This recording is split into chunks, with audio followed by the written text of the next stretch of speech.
ഒരു ആസ്ഥാനമായി പ്രവർത്തിച്ചുകൊണ്ടിരുന്ന കേച്ചേരി എൻ്റർപ്രൈസസ് എന്ന് പറയുന്ന സ്ഥാപനം RBIയുടെ അംഗീകാരമില്ലാതെ കുറേ പാവങ്ങളുടെ നിന്ന് 10,400 പേരുടെ നിന്ന് പൈസ വാങ്ങിക്കുകയും ഇപ്പോൾ ജാമ്യത്തിൽ ഇറങ്ങി നടക്കുകയാണ്.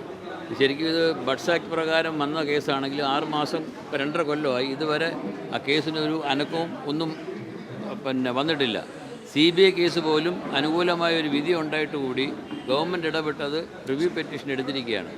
ഈ പാവങ്ങൾ 10,400 പേര് എങ്ങും ഗതിയില്ലാതെ ഒരു പരഗതിയില്ലാതെ നടക്കുകയാണ്. അതുകൊണ്ട് എത്രയും നേരത്തെ ഗവൺമെൻറ് ഇടപെട്ട് എന്തെങ്കിലും രീതിയിൽ ഉള്ള പ്രോപ്പർട്ടി അറ്റാച്ച് ചെയ്ത് വിറ്റ് പാവങ്ങൾക്ക്, ഞങ്ങൾ ഉൾപ്പെടെ ഉള്ള പാവങ്ങൾക്ക് തിരിച്ചു തരണമെന്ന് താഴ്മയെ അപേക്ഷിക്കുന്നു. ഈ കേച്ചേരി നിക്ഷേപ തട്ടിപ്പ് CBI അന്വേഷിക്കണമെന്നാണ് നിക്ഷേപകരുടെ പൊതുവായ ആവശ്യം. അതുപോലെ ഈ കണ്ടുകെട്ടിയ പ്രോപ്പർട്ടികൾ എത്രയും പെട്ടെന്ന് ലേലം ചെയ്ത് കോമ്പറ്റൻ്റ് അതോറിറ്റിയുടെ അക്കൗണ്ടിൽ ഇട്ട് നിക്ഷേപകർക്ക് വീതിച്ചു കൊടുക്കുക എന്നുള്ളതാണ്.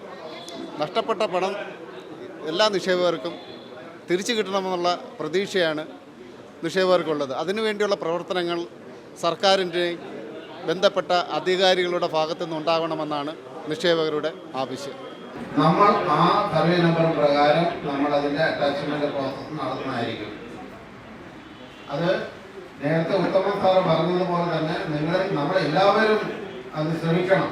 നിങ്ങളുടെ അറിവിലും നിങ്ങളുടെ ലൊക്കാലിറ്റിയിലെ ഏതെങ്കിലും പ്രോപ്പർട്ടീസ് ഉണ്ട് എന്നുണ്ടെങ്കിൽ അതിൻ്റെ ഡീറ്റെയിൽസ് അറ്റ്ലീസ്റ്റ് സർവേ നമ്പറും ആ ഏരിയ നമ്മൾ അതിൻ്റെ ഡീറ്റെയിൽസ് തന്നാൽ മതി.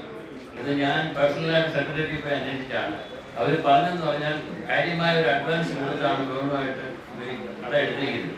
അഡ്വാൻസ് തിരിച്ചു കൊടുക്കാത്ത ഒരു റീസണുണ്ട്. 1, 2 ഒരു ലൈവ്ലിഹുഡ്, ഒരാളുടെ ജീവിതമാർഗം അവർക്ക് അടയ്ക്കാൻ പറ്റില്ല. പക്ഷെ ശരിക്കും അവർ റെന്റ് കൊടുക്കുന്നത് കോമ്പറ്റന്റ് അതോറിറ്റി അക്കൗണ്ടിലേക്കാണ് വരേണ്ടത്. അതുകൊണ്ടാണ് ഈ കടകളൊക്കെ തുറന്ന് പ്രവർത്തിക്കുന്നത്. പക്ഷെ അറ്റാച്ച്മെന്റ് ഇത് സോഷ്യൽ അറ്റാച്ച്മെന്റ് ആണ്. ഫാമിലി അറ്റാച്ച്മെന്റ് വരുമ്പോൾ അതെല്ലാം പോകും. അതുകൊണ്ട് നമുക്ക് കട അടപ്പിക്കാൻ അത്ര ഈസിയല്ല. കാരണം ഇപ്പൊ ഞാൻ മനസ്സിലാക്കിയത് 15 ലക്ഷം കൊണ്ട് അഡ്വാൻസ് മേടിച്ചിരിക്കുന്നു. കട എടുക്കുമ്പോൾ സ്വാഭാവികമായിട്ട് 4 മാസത്തെ വാടകയ്ക്കകത്താണ് അഡ്വാൻസ് കൊടുക്കുന്നത്. അവർ പറഞ്ഞിരിക്കുന്നത് അത് തിരിച്ചു കൊടുക്കാമെങ്കിൽ അവരത് മാറി കൊടുക്കാം.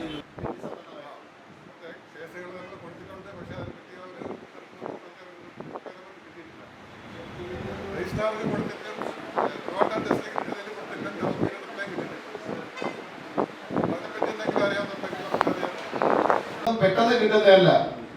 കേരള സർക്കാർ പറയുന്നു ഞങ്ങളുടെ അല്ല, ഞങ്ങൾക്ക് ഇതിൽ ഉത്തരവാദിത്തമില്ല. നമ്മൾ നിങ്ങൾ പോയി ചോദിച്ചാൽ മതി. നിങ്ങളുടെ അടുത്തുള്ള സബ് രജിസ്ട്രാർ ഓഫീസിൽ പോയി ചോദിക്കുമ്പോൾ അവർ പറയുന്നത് ഇതിന്റെ ഉത്തരവാദിത്തം ഞങ്ങൾക്കല്ല. കാരണം കേരളത്തിലല്ല ഇത് രജിസ്റ്റർ ചെയ്തിരിക്കുന്നത്. പോണ്ടിച്ചേരിയിൽ രജിസ്റ്റർ ചെയ്ത കമ്പനിയാണ് ഇങ്ങോട്ട് കൊണ്ട് ട്രാൻസ്ഫർ ചെയ്ത് ഇവിടെ ആക്കിയിരിക്കുന്നത്, കേച്ചേരി എന്ന് പറയുന്ന സ്ഥാപനം. അപ്പോൾ കേരള സർക്കാരിന് ഉത്തരവാദിത്തമില്ല. അപ്പോൾ ഞാൻ അവരോട് ചോദിച്ചു, ഡിപ്പോസിറ്റ് എല്ലാം വാങ്ങിയിരിക്കുന്ന, സെക്യൂരിറ്റി ഡിപ്പോസിറ്റ് എല്ലാം വാങ്ങിയിരിക്കുന്ന കേരള സർക്കാരല്ലേ, ആ പൈസ മതി കൊടുക്കാൻ. ഏകദേശം 15-16 കോടിയോളം രൂപ സെക്യൂരിറ്റി ആയിട്ട് കിട്ടി, സെക്യൂരിറ്റി ഡിപ്പോസിറ്റ് ആയിട്ട് ബാങ്കുകളുണ്ട്. അതിനുള്ള ലെറ്റർ എൻ്റെ കയ്യിലുണ്ട്. അപ്പൊ അതെങ്കിലും ഈ ചിട്ടിക്കാർക്ക് വീതിച്ചു കൊടുക്കാൻ സർക്കാരിന് കഴിയില്ലേ എന്ന് ചോദിച്ചപ്പോൾ അത് അവരുടെ നടപടിയല്ല, അവർക്ക് കഴിയില്ല. അത് ചെയ്യേണ്ടത് കമ്പനി ആക്ട് പ്രകാരമാണ് എന്ന്. അതെ,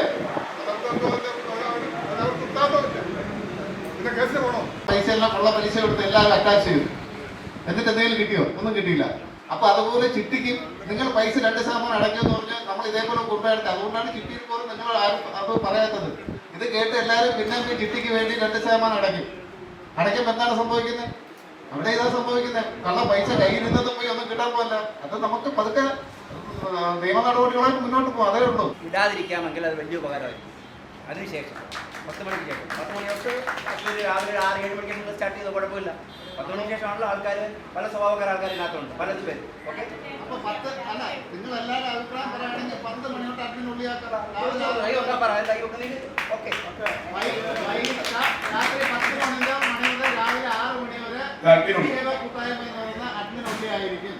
നിങ്ങൾക്ക് എന്തെങ്കിലും പ്രധാനപ്പെട്ട വിഷയങ്ങൾ അവതരിപ്പിക്കാനുണ്ടെങ്കിൽ അതിന്റെ എക്സിക്യൂട്ടീവ് കമ്മിറ്റി അംഗങ്ങളെ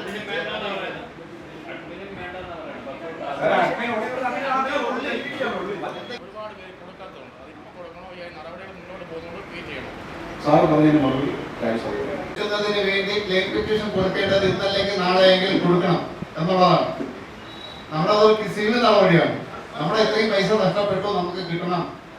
അത് സിവിൽ നടപടി പ്രകാരം നമ്മൾ ക്ലെയിം പെറ്റീഷൻ കൊടുത്തേ പറ്റുള്ളൂ. എവിടുന്നായാലും ക്ലെയിം പെറ്റീഷൻ കൊടുക്കാതെ നമുക്ക് പൈസ കിട്ടത്തില്ല.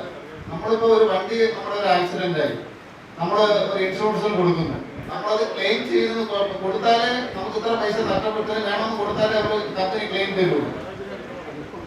മനസ്സിലെ അതുപോലെ തന്നെയാണ് നമ്മുടെ പൈസ നഷ്ടപ്പെട്ടു, നമ്മുടെ പൈസ ഇത്രയും നഷ്ടപ്പെട്ടു, ഇത്രയും തിരിച്ച് കിട്ടണം. അതിന് വേണ്ടിയിട്ട് ക്ലെയിം പെറ്റീഷൻ എല്ലാവരും കൊടുക്കണം, ഇന്നല്ലെങ്കിൽ നാളെ. അത് എന്തായാലും കൊടുത്തേ പറ്റുള്ളൂ. നമ്മളെ ഇനിയിപ്പോൾ മുന്നോട്ട് പോകുന്ന നമ്മുടെ നിയമ നടപടികളും നമ്മൾ എടുക്കാൻ പോകുന്ന തീരുമാനത്തിൽ ഞാൻ വീണ്ടും എല്ലാവരോടും എഴുതി ചോദിക്കുകയാണ്. നിങ്ങളുടെ കൺസേൺ എന്താണ്, നിങ്ങളുടെ അഭിപ്രായം എന്താണ്? അത് നിങ്ങളും എല്ലാവരും കൂടെ ഐക്യകണ്ഠേന പറയണം. ഈ ലീഡിംഗ് പാനലിന്റെ സ്ട്രെങ്ത് നിങ്ങളാണ്.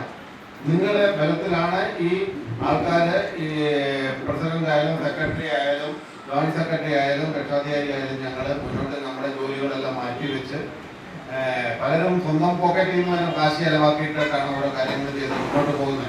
എങ്ങനെയായാലും നമുക്ക് പൈസ കിട്ടണമെന്നുള്ളത്. അപ്പോൾ നിങ്ങളുടെ സ്ട്രെങ്ത് ആണ് ഞങ്ങളുടെ ആരോഗ്യം എന്ന് പറയാം.